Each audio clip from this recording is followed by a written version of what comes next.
যাকেই বলুন গাভীর দুগ্ধজাত নাড়ু সন্দেশ, হ্যাঁ, সানা মাখন, এগুলি পছন্দ করে না এমন কোনো ভগবান নাই।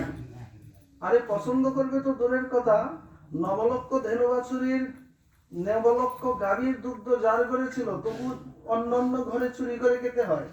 কেন খেতে হয়? এতটাই তার প্রিয় ছিল, মা যশোদার হাতে দণ্ডে শতবার নবনী খাওয়ার পরেও তার চুরি করে খাওয়ার বাসনা থাকতো। কেন? গো ব্রহ্মাণ্য, গো ব্রাহ্মণ্য হিতায়চ।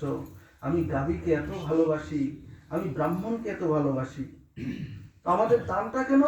যে গাভীকেও গোবিন্দ ভালোবাসেন, ব্রাহ্মণকেও ভালোবাসেন। যে ব্রাহ্মণকে আমরা দান করব, সেই ব্রাহ্মণ গাভীটাকে, এই বাছুরিটাকে যদি বাছুরি দান প্রদান করেন, তো বাছুরিটা নিয়ে লালন পালন করে এটাকে যোগ্য করে তুলবেন। এক সময় এটা বাছুরিটা কি করবে?